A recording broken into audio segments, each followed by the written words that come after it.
अब लिखिए अगला last in article 9th point.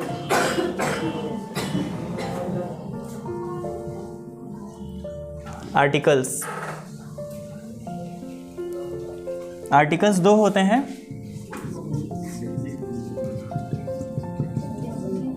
Definite article, ये सिर्फ दा होता है, और indefinite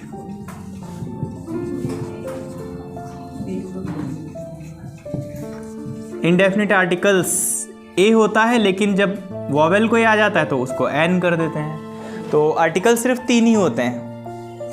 we have only 3 articles, दा, ए और एन।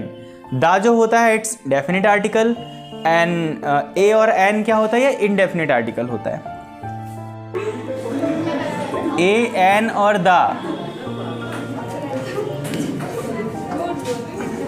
अब बातें बंद करो, समझ नहीं आएगा वरना।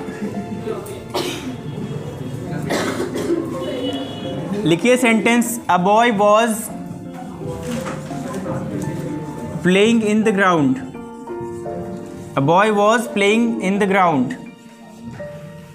The real sentence, a boy was playing in the ground, and second is the boy was playing in the ground.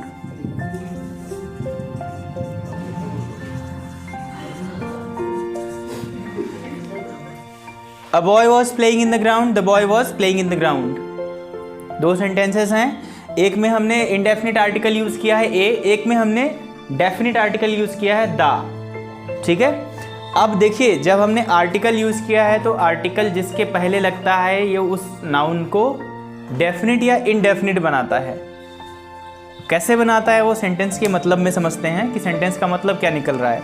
देखिए पहले का मतलब है, जैसे सपोज एक कोई पर्सन है, सड़क से आ रहा था, तब तक किसी लड़के के पापा आए, क्या मेरे लड़के को देखा है कहीं? तो उन्होंने माइंड घुमाया, सोचा कि ग्राउंड में कोई घूम तो रहा था, कोई बच्चा खेल रहा था, लेकिन ध्यान नहीं दिया कौन सा था। तो वो क्या बोलेंगे, या a boy was playing in the ground, क्योंकि वो डेफिनेट नहीं है। समझ पा रहे हैं? तो उसने कहा a boy was playing in the ground. लेकिन सपोज उन्होंने ध्यान से देखा था, अच्छा इनका ही लड़का था, तो क्या कहेंगे, या I know the boy was playing in the ground. समझ में आ गया? तो जब डेफिनेट होता है कि लड़का कौन है, कहाँ है, तो दा लगा दिया, इनडेफिनेट था तो फिर ए लगा दिया। समझ में आया? अब ये आर्टिकल बीच में भी हो सकते हैं, कोई ज़रूरी नहीं स्टार्टिंग में ही हो। जैसे आपने कहा I am going to a village and I am going to the village, दो सेंटेंसेस हैं, एक में आ विलेज लगा, एक में द विलेज। आर्टिकल जिससे पहले लगेगा ये उसी को डेफिनेट और इनडेफिनेट करेगा। अब यहाँ पे किस में लग रहा है, I am going to the village, village के पहले लगा है ना। दूसरे में है I am going to a village, a village and the village. तो अभी बताइए डिफरेंस क्या होगा। I am going to a village, बताया था लास्ट टाइम आपको ना कि गांव में जा रहे हैं, आपको नहीं पता कितने कुत्ते आपका पीछा करेंगे, कितने घर होंगे, कैसा गांव होगा, वो आपका इनडेफिनिट है, कुछ नहीं पता आपको। बट आपने कहा I am going to the village, the village मतलब डेफिनिट है, आप कहाँ जा रहे हो, किस गांव में जा रहे हो, कितने लोग मिलेंगे, कितने घर हैं, कितने कुत्ते दौड़ाएंगे, सब कुछ पता है आपको। समझ में आ गया? So this is the difference between indefinite and definite articles. समझ गए? चलिए अच्छा, अब एक छोटी सी कंडीशन और बता देते हैं इसमें। कुछ चीज़ें जब हम बार बार बात करते हैं या एक बार बात कर चुके होते हैं तो वो डेफिनिट हो जाती हैं। ठीक है, जैसे आपने कहा yesterday I visited a jungle, कल मैं एक जंगल गया। ठीक है, आई सॉ अ लायन, यहाँ आई तो लगाएंगे, मैंने एक शेर देखा, आपका रिश्तेदार तो था नहीं जो दा लगा देंगे। समझ रहे हैं ना? तो वो आ लाइन क्यों लगाया, क्योंकि वो पता नहीं कौन हो, पहली बार आपने देखा तो क्या लगाएंगे, इनडेफिनिट था ना। आपने कहा आई सॉ अ लायन। अब जब इसके बारे में दूसरी बार आप बोलेंगे तो क्या बोलेंगे, द लाइन, क्योंकि अब ये डेफिनिट हो गया किस लाइन की बात हो रही है। तो जब दूसरा सेंटेंस इसके बारे में लिखेंगे तो क्या होगा, the lion was very hungry, the lion was very hungry.